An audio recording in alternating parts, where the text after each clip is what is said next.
It is not that we have developed. When we developed the Mark III cryogenic engine, a 20-ton liquid oxygen, liquid hydrogen engine, a aircraft engine generating 20-ton thrust consumes 1000 kg per second of air and fuel. A cryogenic rocket engine uses only 45 kg per second of liquid oxygen.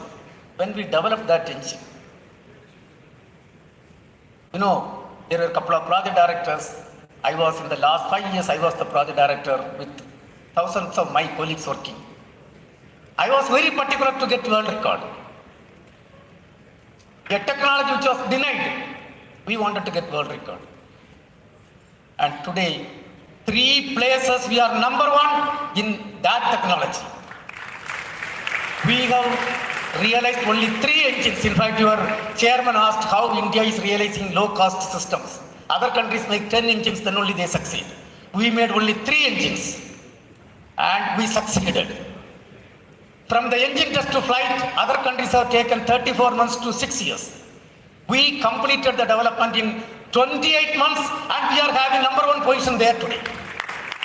And a great stage level test, where we have to use 5,000 kg of hydrogen and 23,000 kg of oxygen. Have you heard about hydrogen bomb?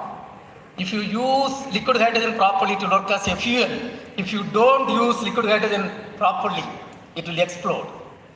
And thanks to great Kiran Kumarji, who is also from Bangalore, he was the chairman. He believed the team and he gave a clearance to do the experiment with low cost, directly a hot test without doing any experiment. Generally, other countries, they do a lot of experiments. The problem is if you do a mistake, a 1,000 crore facility built over 10 years will be damaged in 10 seconds.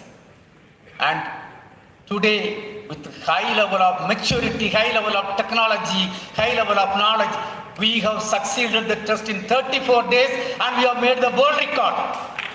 And I want to tell you, you can register.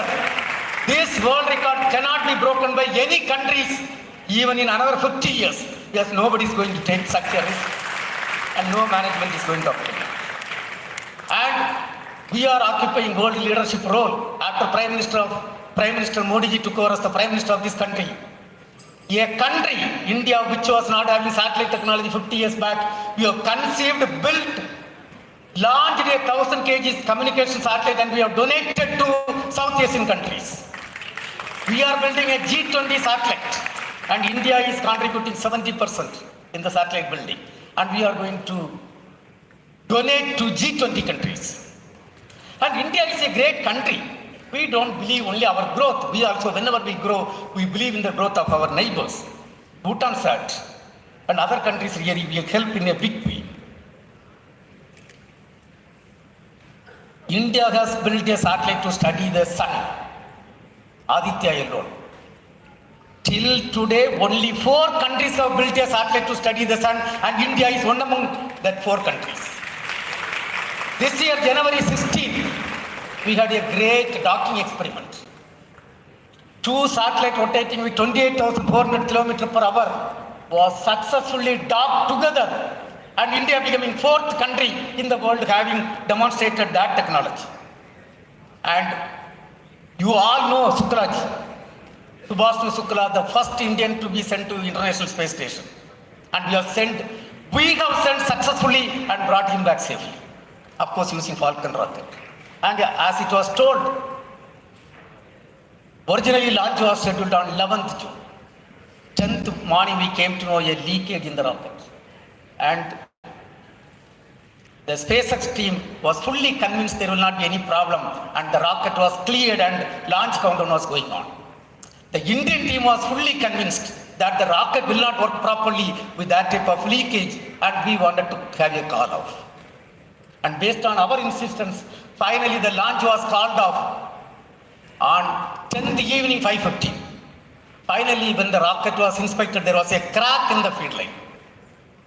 With that, if the rocket would have lifted off, it would have been a great catastrophic failure.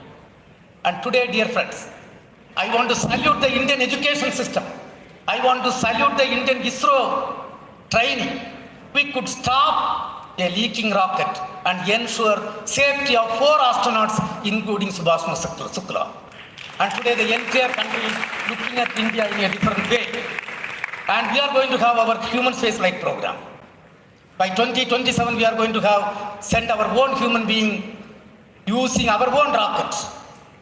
Yesterday early morning, we have accomplished an important mission, demonstrating 9 parachutes operation. I think you would have seen in the newspaper yesterday early morning.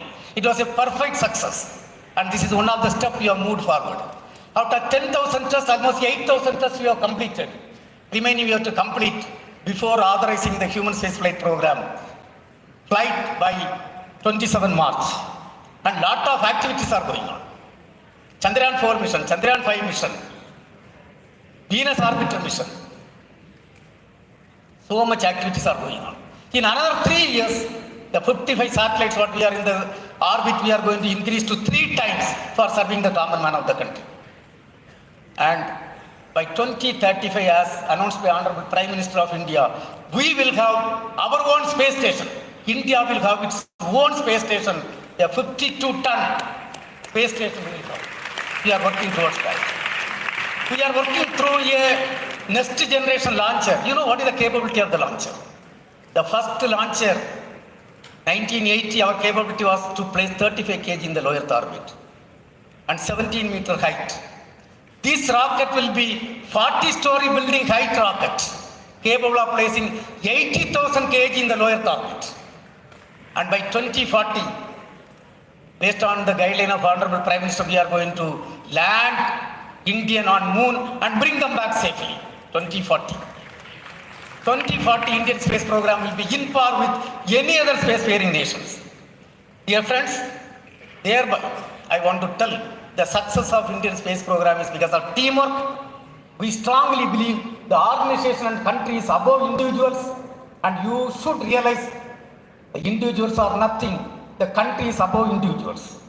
On this day, I want to thank the stalwarts of ISRO, Indian Space Program, Vikram Sarabhai, Satish Dhawan, Abdul Kalam ji, and Professor U.R. Rao, Dr. Kasturi Rangan, and Dr. Madhav Nair, Dr. Kiran Kumar, Dr. Sivan, Dr. Sumanath.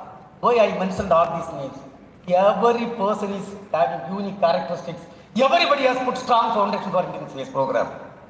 And dear graduates, on this day, I would like to say, you should always be righteous in your heart, which leads to beauty in the character.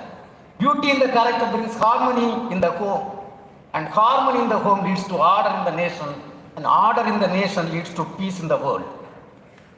And we should work for the global happiness. And most beautiful thing in the world is seeing your parents happy, always happy, and knowing that you are the reason behind that. Please take care of your parents. Have a balanced professional and personal life. Don't sacrifice anything for professional career, professional, personal side, and vice versa. Have a balanced life. Be a responsible citizen. Contribute for the growth of the country. Let me thank the principal and your chairman for giving me the opportunity to be with you, to share the happiest, one of the happiest day of your life. And once again, my greetings to all the award winners and all graduating students. Let me pray the Almighty to shower the blessing on this institute to grow to much higher levels and contribute for the common man of this country and making this country a developed country in the coming years. Thank you. Jai Hind.